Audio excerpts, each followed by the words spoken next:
In the town of Enugu, there were two friends named Ngozi and Ebere. They were like twins. If you saw Ngozi in the market, Ebere was right behind her. They shared their food, their secrets, and even their clothes. Ngozi was a woman of quiet grace. She was married to a hard-working man named Mike, and they had a small but happy home. Ebere, on the other hand, was still single and often complained that life was being unfair to her. Because Ngozi loved Ebere like a sister, she opened her door wide. Ebere was always in Ngozi's kitchen, playing with Ngozi's children and eating at their table. Ngozi's mother, an old woman with eyes that had seen many things, warned her daughter. "Ngozi," she said, "a person who eats with you every day knows exactly where you keep your salt. Be careful. Not every smile is a blessing." But Ngozi would say, "Mama, Ebere is my blood." What Ngozi did not know was that Ebere was dying of envy. Every time she saw Mike bring a gift for Ngozi, her heart turned sour. Every time she saw the peace in their home, she felt a fire of hatred. Ebere began to talk to Mike in secret. She would wait until Ngozi went to the market. Then she would bring Mike special soups and accidentally drop hints that Ngozi was seeing another man in the city.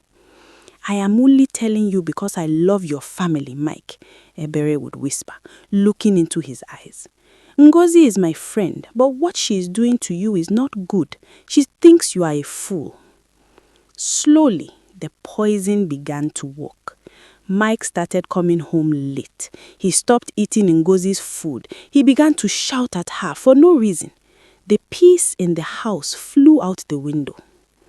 One day, Ngozi came home early from a church meeting and found Ebere sitting in her bedroom wearing one of Ngozi's best lace wrappers. Ebere was looking at herself in the mirror, holding Ngozi's wedding ring. "Ebere, what are you doing?" Ngozi asked, her heart jumping.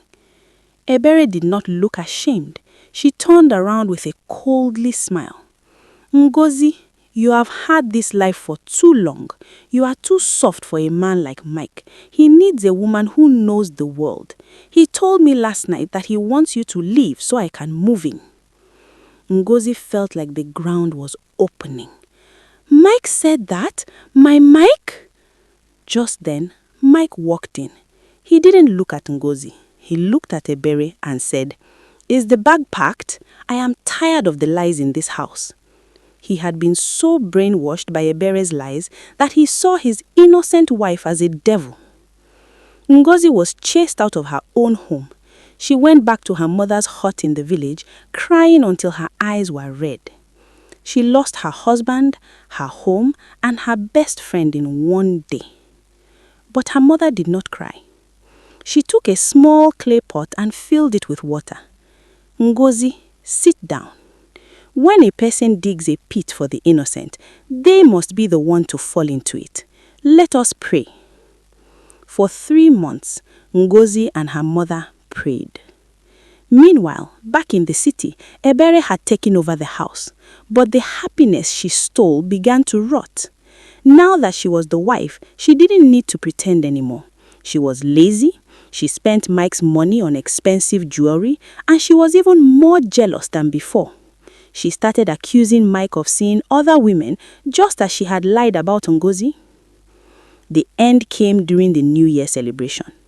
A man from the city, a wealthy contractor, came to the village. He saw Mike at a meeting and asked, "How is your wife, Ngozi? She is such a virtuous woman. I remember when she came to my office last year, begging you to give you that big contract because she believed in your talent." Mike froze. "Ngozi came to your office? Ebere told me she went there to flirt with you."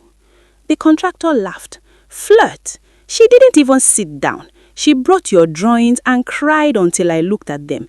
She is the reason you are a rich man today." Mike's eyes cleared as if a scale had fallen from them.